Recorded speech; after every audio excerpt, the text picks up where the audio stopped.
Proret. Nomor 3 tentang wilayah pertanggungan. Teman-teman harus jelasin ini. Ya, 3 hal penting ini teman-teman harus jelasin. Tapi semua 3 hal penting yang sensitif yang untuk dijelaskan bisa kita turn back jadi sesuatu kekuatan. Ya, jadi saya jelasin repricing, saya jelasin contoh Cheapest London London. Repricing adalah hal yang nggak bisa dihindari. Itu aturan OJK.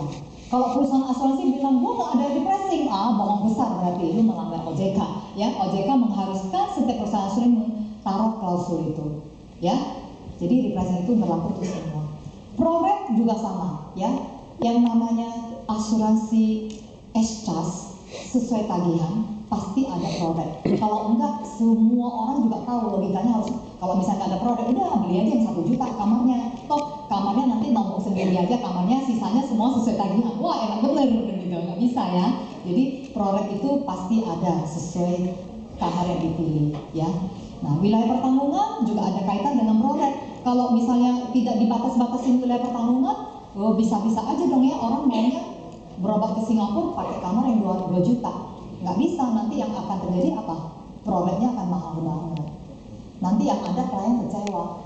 Singapura nggak ada kamar yang 2 juta teman-teman. Singapura itu sekitar 6 juta. Yang berempat aja kayaknya 4 juta. 4 jutaan. Kalau 2 juta mana ada? Yang ada dia nginep di 4 juta kena proret 50% bayar biaya sendiri. Makanya biasa batasin, jangan deh ya, yang 2 juta jangan berobat ke luar negeri lah gitu. Lokal aja gitu. Jelasin semua ya. Hal yang nggak enak tapi, nah saya jelasin proret ya. Saya bilang gini, proret di mana-mana berlaku. Tapi prudential, misalnya kita proret tahu kan cara ngitungnya? Misalnya beli yang kamarnya berapa? 1,5 juta tadi ya, si bapak itu ya. Dia masuk ke kamar yang 1,8 juta. Ini actual. Ini plan yang dibeli. Jadi, misal ini jadi dibagi berapa? 83% ya? Jadi prudential hanya cover 83%. 17% itu sendiri. Ya kan, itu namanya proret kan? Ya kan? Nah, kalau kita nginep di kamar yang 1 juta, gimana? Kalau misalnya asuransi lain, misalnya kita beli plan yang 1,5, terus kita nginep di kamar yang 1 juta, apa yang kita dapat di asuransi lain? Nggak dapat apa-apa. Jadi ada proret up, nggak ada proret down-nya. Ya kan, kalau kita ada proret up, ada proret down, ya. Jadi kalau kita bukan bagi begini ya kalau proret down-nya. Jadi kalau misalnya kita ambil yang 1,5 juta, kita nginepnya di kamar yang 1 juta, ada sisa 500.000, ya kan? 500.000 itu kali berapa hari? Itu misalnya kali berapa hari? Kali 10 hari gitu ya. Berarti 5 juta. Nah, 5 juta ini masuk ke dalam limit booster kita. Nggak bisa dibeginiin. Jadi untung asuransi kesehatan menganut sistem indemnity, mengganti kerugian. Jadi tidak bisa bikin orang untung. Kalau misalnya kita masukin ke rumus seperti ini ada proret down, ini nanti jadi untung, ya nggak bisa, ya. Jadi masukin selisihnya masuk limit booster, makanya juga nggak terima cash, ya nggak boleh untung soalnya asuransi kesehatan nggak boleh untung, melanggar aturan dari ininya jenis produknya, ya. Tapi masih penting kan proretnya kita ada proret up, ada proret down, lebih bagus lah, lebih canggih lah, gitu. Oke, ada lagi?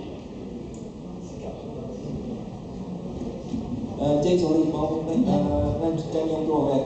Kan ada beberapa asuransi yang nggak proret ya, kayak Caplet sama Tokyo Marine. Ada cap proret. Iya. Cap proret. Yang nggak proret ada satu, kayak kalau nggak salah Tokyo Marine, ya. Tapi itu tidak akan berlangsung lama. Ini kan masa promo aja. Iya. Nggak bisa lama. Namanya asuransi kesehatan nggak mungkin nggak menerapkan proret selamanya. Pasti akan terapkan setelah ini. Prudential kalau terapkan nggak proret, wah bangkrut langsung Prudential nanti, gitu ya, jangan. Kalau itu kan mereka kan masih kliennya kecil, jadi masih agak-agak berani ya. Tapi kalau repricing nggak ada ya. Teman-teman jangan sampai tertipu sama orang lain. Oh yang ini nggak ada repricing, salah besar. Repricing semua ada. Produk saya akui, ada 1-2 perusahaan asuransi yang masih baru banget berani. Tapi tinggal tunggu waktu aja. Pasti suatu saat pasti produk juga. Kalau nggak salah Tokyo Marine. Sandra, saya mau tanya Ya. tentang katanya dengan BPH.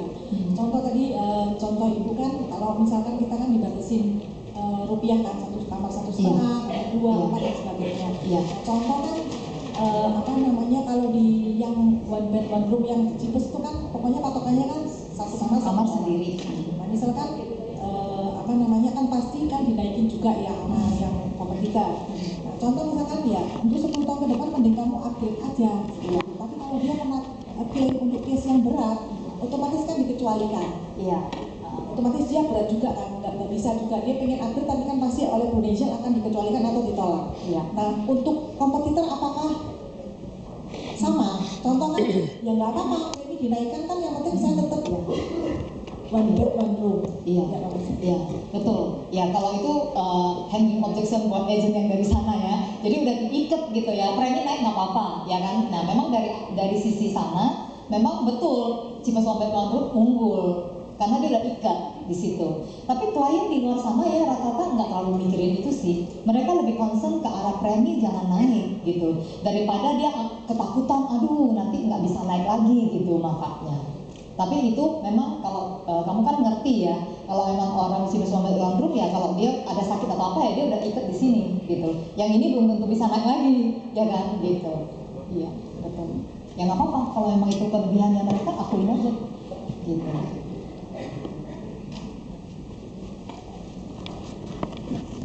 Oke, ada lagi? Kira-kira masih ada waktu Pak Wibi, Ibu Erni, takut, Pak Lauta, masih ada waktu?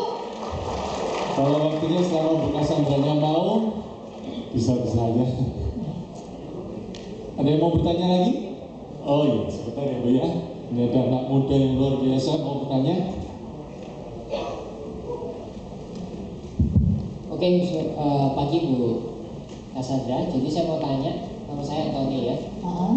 Tadi kan top recruiter gitu ya. Tadi kan bahasnya mengenai selling terus. Nah kita kepingin tahu itu cara rekrutnya Bu Cassandra gimana? Gitu. Cara rekrut. Nah itu salah satunya. Jadi 2 sesi ya? Iya. Yang kedua mungkin apa sama sekedar lewat juga atau mungkin community atau gimana? Mungkin ada bisa bagi tips. Sebenarnya selling maupun recruiting itu seni ya, seni menjual dan merekrut. Sebenarnya tidak ada cara yang paling efektif yang pasti closing ataupun pasti dapat agent bagus ya. Kalau misalnya saya tahu cara itu, wah saya pasti tiap tahun jadi top recruiter. Jadi Tommy sama-sama saya juga belajar ya. Rekrut pun masih terbata-bata sebenarnya ya. Nah, tapi saya kembali lagi, saya tuh selalu mikirin kalau misalnya saya bisa, saya harus orang lain bisa, agent saya harus bisa, tim saya harus bisa, leader saya harus bisa, ya kan? Jadi bagaimana cara yang saya bisa patenkan presentasi yang standar, yang bisa dihafalin, diulang-ulang oleh agent. Nah, ini mungkin saya sharing presentasi rekrut aja ya presentasi rekrut. Ya kalau tadi kan presentasi jualan, nah presentasi rekrut saya sharing satu deh ya. Nah, tapi belum tentu efektif sih, gitu ya. Saya biasanya bilang, ngomong-ngomong, tunggu sebentar, udah pernah belajar Danish Chua belum? Belum ya. Sebenarnya kalau Anda belajar Danish Chua ya, ada 6 pertanyaan yang kita harus tanya kepada calon prospek kita, ya. Belum yakin? Siapa yang udah pernah belajar Danish Chua? Itu ilmu rekrut sih. Atau mau coba satu maju ke depan, 6 pertanyaan itu. Ada siapa yang mau maju ke depan belajar sesuatu loh? Sebelum saya presentasi rekrut, ngomongnya dulu. Ayo cepet. Satu orang. Yang bertanya aja. Sebelum presentasi saya kalau mau rekrut orang, saya ajak ngobrolnya begini. Tom, kamu sekarang udah full time apa belum? Full time belum. Belum. Kamu kerja apa? Saya kerja pesulap. Apa? Pesulap. Waduh, pesulap. Bisa sulap saya jadi langsing nggak? Bisa. Bisa ya. Oke, pesulap. Oke, pesulap itu kamu berarti itu show gitu ya? Iya, show. Oh, show di mana aja? Anak saya senang tuh jadi pesulap. Di ballroom kayak gini-gini. Oh gitu ya. Iya. Tapi sebenarnya sulap itu ada trik-triknya ya. Sebenarnya Iya. itu logik banget sih ya. Ya, saya juga karena anak saya yang kecil itu senang sulap. Suami saya tuh kalau kemana-mana, kalau ada alat sulap dia suka beli gitu. Tapi kadang-kadang ya kadang iya mau nggak kepikiran ya gitu ya. Sebenarnya itu logika aja ya semuanya. Nah, Tom, sebenarnya apa sih yang paling kamu suka jadi pesulap? Ya sesuatu yang baru. Jadi memunculkan sesuatu yang mungkin orang belum pernah lihat gitu. Oh gitu ya. Jadi senangnya itu ada sesuatu yang baru. Kamu belajar ilmu teknik sulap yang baru, kamu tuh paling suka gitu. Iya. Oh gitu. Terus ngomong-ngomong, kalau yang nggak disuka apa? Ya agak ribet karena perlu persiapan. Terus mungkin kita harus terus latihan ya sampai mungkin makan waktu banyak. Gitu. Kadang-kadang kalau nggak latihan malah memalukan. Pernah nggak? Misalnya kamu lagi itu sulap, ternyata gagal gitu. Oh pernah, sering. Oh sering nggak? Gitu ya. Oh ini pesulapnya belum unggul gitu ya. Gitu ya. Oh, jadi mesti belajar lah ya nggak enaknya ya. Terus apa lagi kalau nggak enaknya kalau jadi pesulap? Ya kita mesti terus memunculkan ide-ide baru ya. Jadi nggak bisa monoton gitu-gitu aja. Karena bisa, oh ini udah nggak berlaku, masa gitu terus gitu ya. Iya. Terus apa lagi Pak kira-kira? Income gimana? Income naik turun. Karena gitu. kan nggak selalu ada. Nggak stabil ya. Job, betul. Nggak Kayak stabil. gitu. Ada lagi nggak Pak? Ya terbatas ini sih, show-nya kan terbatas, nggak bisa di sini dan di sana. Kadang kan orang Tergantung kamu gitu Iya. ya. Kan nggak mungkin misalnya dalam satu jam yang sama ada 10 show gitu kan ya, nggak bisa dong kan, kamunya ada di sini. Jadi tergantung diri kamu sendiri. Iya, betul. Ya, kalau mau jadi 1000 show ya nggak bisa, kamu bisa gempor, ya kan? Oh gitu.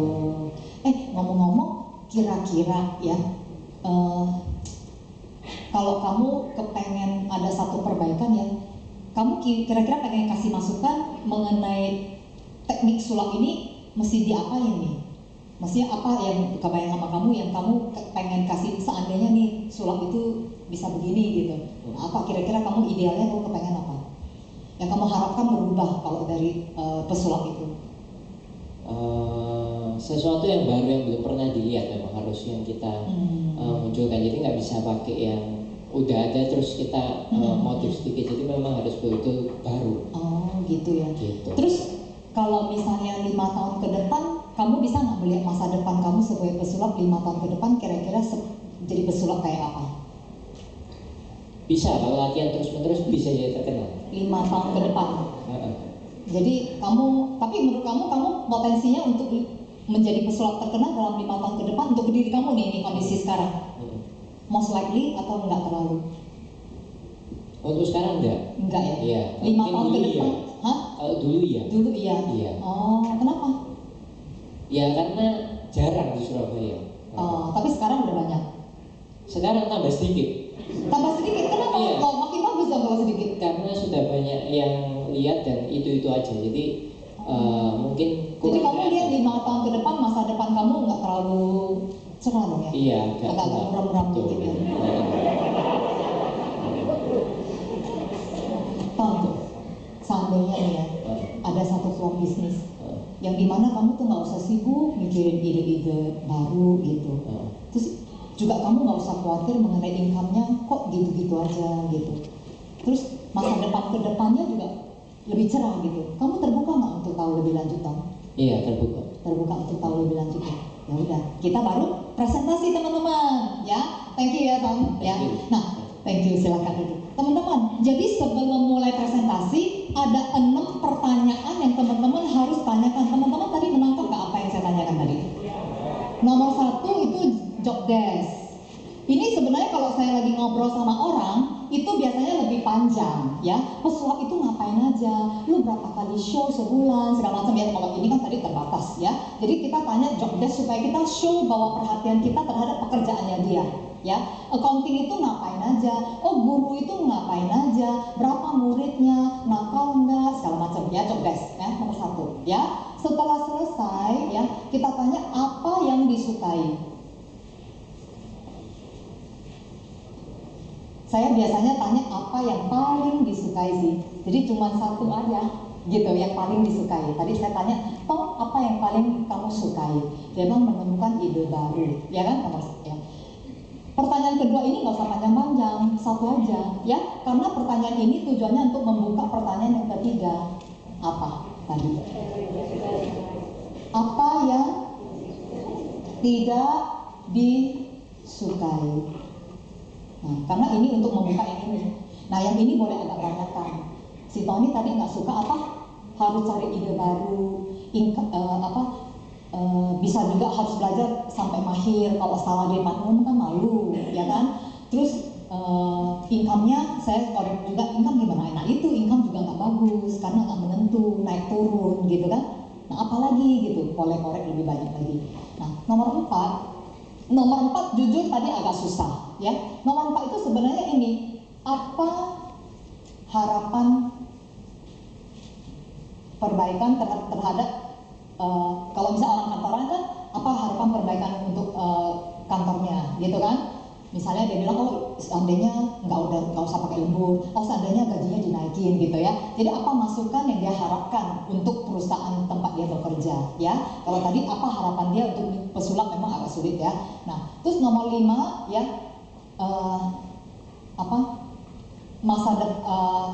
masa depan dia lah 5 tahun ke depan. Ke depan seperti apa? Apa yang dia lihat? Ya, jadi kadang-kadang saya tanya, kalau kamu kerja 5 tahun ke depan kira-kira kebayang kamu udah di posisi berapa, gaji berapa? Kadang-kadang orang bilang, aduh, kayaknya sih bisa sama aja seperti sekarang, gitu, ya kan? Nah, terus yang nomor 6, jika ada 1 peluang yang bla bla bla bla bla bla, ini menjawab yang dia tidak sukai ya. Apabila ada 1 peluang yang dimana income-nya nggak naik turun, atau ada peluang yang tidak usah cari ide-ide baru gitu ya. Nah ini kita sebutin ya, apa yang dia ada 1 peluang yang bla bla bla bla bla bla ya. Terbuka nggak untuk tahu lebih lanjut? Untuk tahu lebih lanjut. Ini paten, 6 pertanyaan harus ditanyakan pada saat kita lagi ngopi, ya udah ya. 6 pertanyaan itu beres sendiri ya. Nah udah beres baru presentasi ya. Nah misalnya dibilang terbuka untuk tahu lebih lanjut ya kan. Kita bilang oke, kalau misalnya kita terbuka untuk tahu lebih lanjut ya, hari ini lu udah kerja berapa tahun? Udah kerja berapa tahun kan jadi pesulap? Oh 2 tahun, baru 2 tahun. Sebentar banget, baru lulus kuliah ya. Ini anggap ya, saya biasanya lawan kantoran misalnya ya, dia udah kerja 8 tahun kayak saya misalnya, gitu kan? Terus saya bilang, sebenarnya sekarang ini kamu ada 2 pilihan, betul nggak? Ada pilihan tetap bekerja sampai dengan pensiun, atau kamu mau banting setir, menjadi punya bisnis. Pernah nggak kepikiran saya bilang? Tahu nggak teman-teman? 90% orang pasti bilang iya, gue pengen punya bisnis. Betul nggak di luar sana? Tapi ada juga loh yang bilang enggak, gue pengen kerja seumur hidup sampai usia 55, ada juga. Tapi habis itu bukannya nggak bisa presentasi, tetap bisa. Oh lu ternyata ya termasuk yang cuma 10% dari yang saya pernah nanyain. Rata-rata orang di luar sana pengen bisnis. Lu nggak kepengen bisnis? Kenapa? Nah saya tanya, emang apa yang kamu pikirkan? Kamu yang takutkan dari bisnis apa? Modal, kayak gitu. Iya mulai presentasi lagi, sama, ya kan? Nah, kalau yang pada umumnya kan jawabnya kan, iya pengen bisnis. Ya. Saya bilang kalau kamu pengen bisnis, apa yang perlu kamu pikirin? Nomor 1, modal. Betul ya, modal. Oke. Nah.